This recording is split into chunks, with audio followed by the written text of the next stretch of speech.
Hear this gospel word from the 17th chapter of Luke. On his way to Jerusalem, Jesus was going through the region that is between Samaria and Galilee. As he entered a village, 10 lepers approached him, and keeping their distance, they called out, saying, "Jesus, Master, have mercy on us." When he saw them, he said to them, "Go and show yourselves to the priests." And as they went, they were made clean. Then one of them, when he saw that he was healed, turned back, praising God with a loud voice. He prostrated himself at Jesus' feet and thanked him. And he was a Samaritan. Then Jesus asked, "Were not 10 made clean? But the other 9, where are they? Was none of them found to return and give praise to God except this foreigner?" Then Jesus said to him, "Get up and go on your way. Your faith has made you well." This is the word of the Lord. I would imagine that anyone who has had the joy of teaching children's Sunday school will know this morning's gospel story by heart. Like Noah's Ark and Jonah and the big fish and the feeding of the 5,000, this little vignette in Luke's gospel is captivating, it is clear, and it contains a tidy, practical, moral lesson. This one on the importance of saying thank you. 10 lepers, unclean, outcast, visually offensive, despised, and rejected by the community of faith, boldly cry out to Jesus for mercy. They keep their distance, knowing their place, and yet they can't miss this opportunity for potential healing from the one whom they have surely heard of, the one who could make them well. Despite the distance, Jesus hears their plea and grants them that mercy. Go and show yourselves to the priests, that is, those who could verify their healing, those who could restore them to the community. And on their way, with no fanfare at all, they are made clean, they are healed, they are restored. 9 of them, that's 90% of them, keep walking. Go show themselves to the priests, and then surely on to their families for joyful reunion. Only one stops in his tracks, does a 180, springs back to Jesus, falls to his knees, and thanks him. And here's that wonderfully tidy, practical, moral Sunday school lesson. We explain to our children that this one healed Samaritan leper did exactly the right thing by choosing to return to Jesus and saying thank you. We tell our children that we too should thank Jesus for the many blessings in our lives and that we should thank others as well. It is a good lesson for our children. It is a wonderful help to parents. It is a good word for all of us. Remember to say thank you when something good happens or when you are given a gift. It is polite, it is appropriate, it is the right thing to do. But this morning I want to suggest to you that this gospel story is not primarily about politeness or about appropriate etiquette. I think we know this because of a clue that Luke gives us at the end of the encounter, the final words that Jesus speaks to the 10th leper, to that Samaritan. Now we don't know much else about him. We do not know his background or his ideology. We have no idea what his political views were, or his theology. We don't know his economic status or his deeply held convictions. We don't know his family situation or what part of the region he was from. All we know about that 10th leper is that he recognized the gift he'd received and returned to give thanks for it. And here is what Jesus says to him: "Your faith has made you well." Thus, I think it fair to suggest that faith and gratitude are intimately related for Jesus, or perhaps to say that faith without gratitude is no faith at all. This man is not praised or remembered 2 millennia later for his impeccable manners, but for his spontaneous, extravagant expression of unrestrained gratitude. In fact, his actions are actually extreme, even impertinent and impolite. For a Samaritan to approach a Jew with gratitude, for a Samaritan to praise out loud the God of Israel, for this Samaritan to kneel down at Jesus' feet, this is no practice derived from the advice columns of Miss Manners. No, this is the kind of uninhibited gratitude that flows from a restored, healed, transformed man. His returning thanks is an instinctive, almost involuntary response to the gift he has been given. One scholar says that this story is really the account of 2 separate healings. The man is healed from leprosy, and even more importantly, he is healed from ingratitude. The double healing of this Samaritan leper might provide a model for us. A model of the kind of deep, true, powerful, authentic, genuine gratitude that is missing in our culture and in the church and in many of our lives. You might say that we suffer from gratitude deficiency disorder.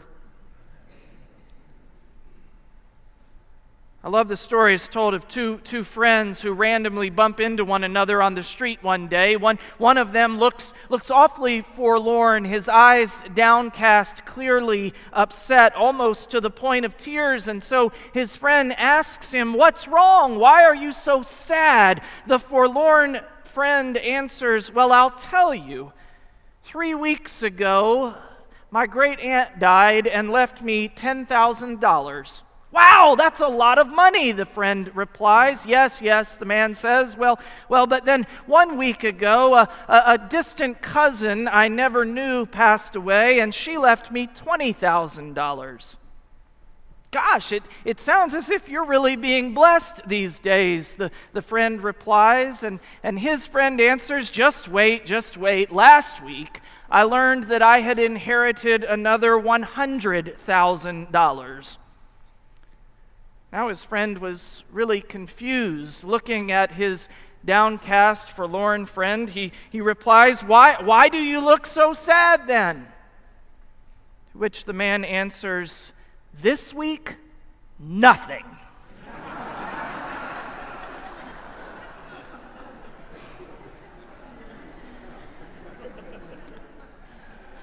This week, I wonder what it would mean for us to practice genuine, unrestrained thanksgiving.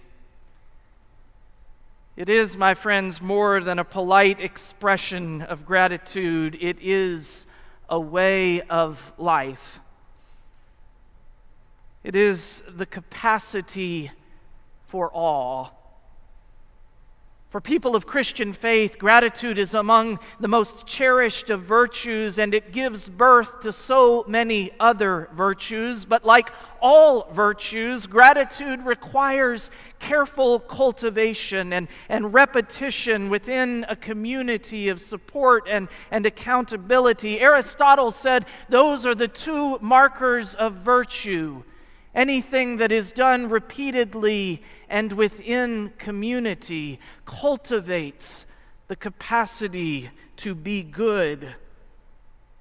Though we do not know the background or the story of this Samaritan, we do know that somewhere within him was the capacity for gratitude, and that capacity was activated when he was given that almost unbelievable gift of healing, of restoration, of new life. Last fall, a church member in Atlanta brought me some papers that she had found while cleaning out her father's basement. Julie's parents, Clay and Betty Kane, joined that congregation in December of 1963 when the church was just 5 years old, and Clay was active until he became ill in the summer of 2016 and died at the age of 93. Among the papers Julie found in her father's basement, stacks and stacks, boxes and files, she brought me a stack. Within that stack there was a letter. It was written in February of 1975. It was written by Tom R. Sr., the congregation's minister at that time. Here is the full text of that letter. Dear Clay and Betty, so often we assume things which should be said, so I am writing to say it. Your continued financial support of our church is greatly appreciated. In spite of the economic struggle, you and others like you keep us going. I want you to know that your faithfulness to your church is not unnoticed, that many people are blessed by it. Thank you for being such an important part of us. Bless you, Tom.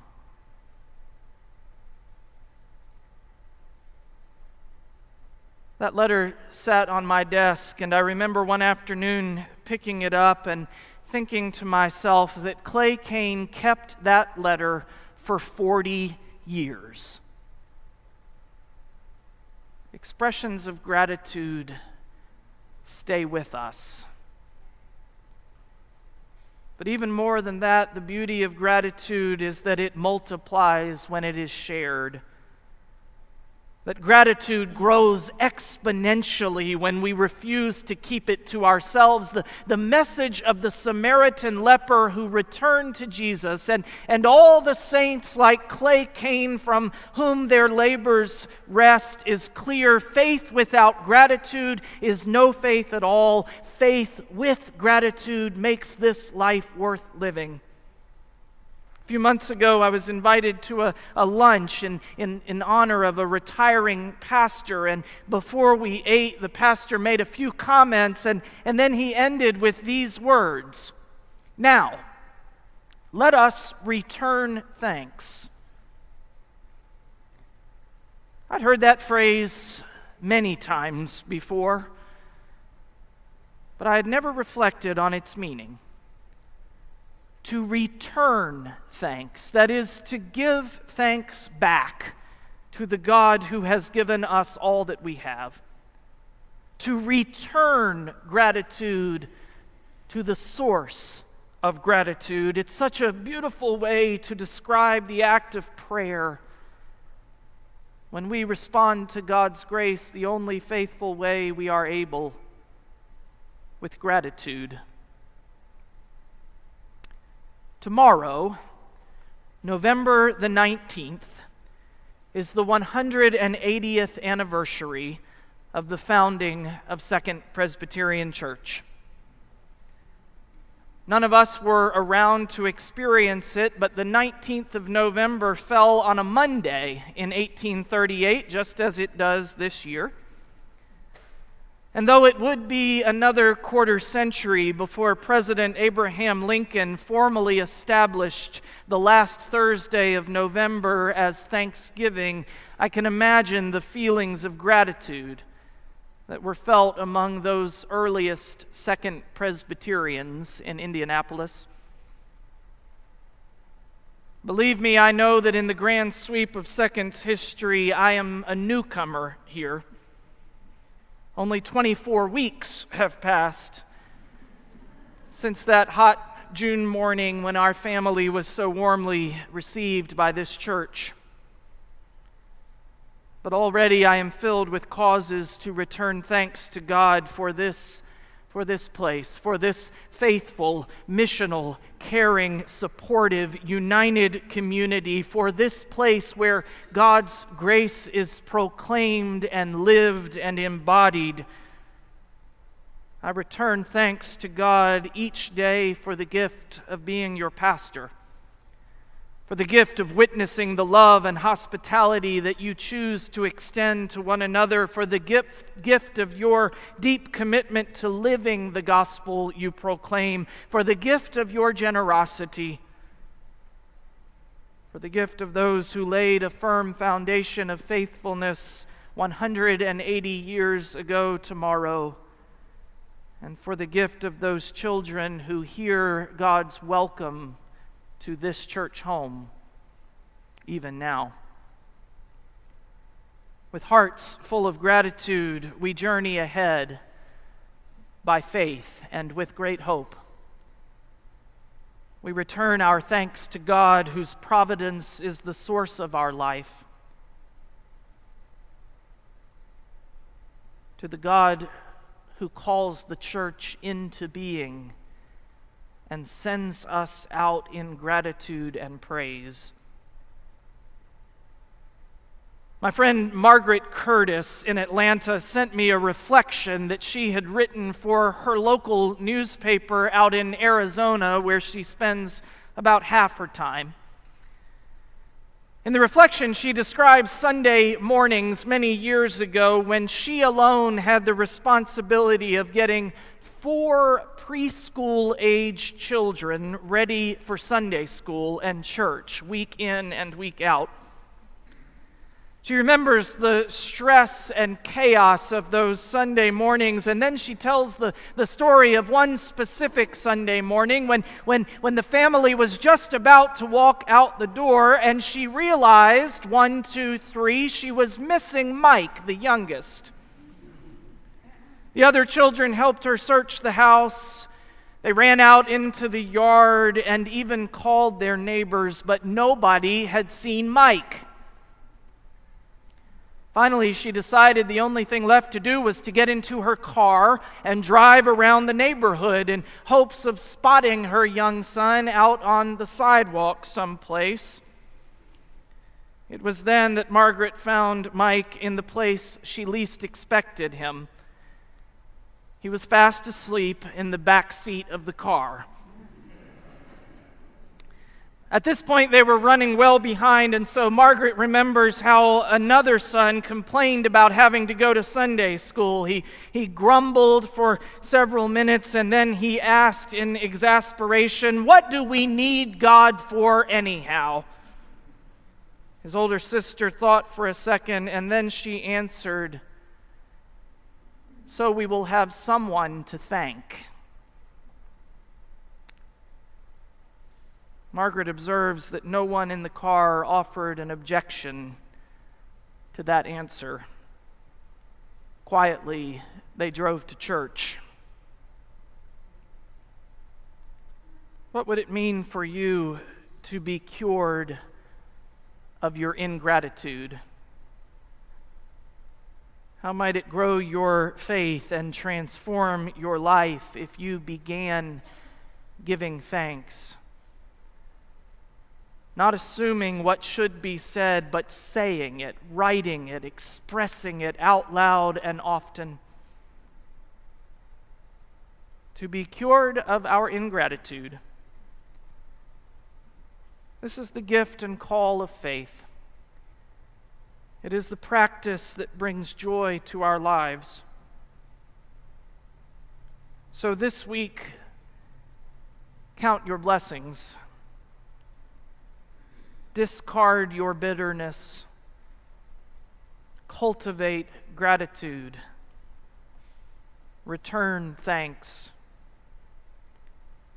And listen carefully for the voice of the one who created you saying, "Get up and go on your way. Your faith has made you well." Amen.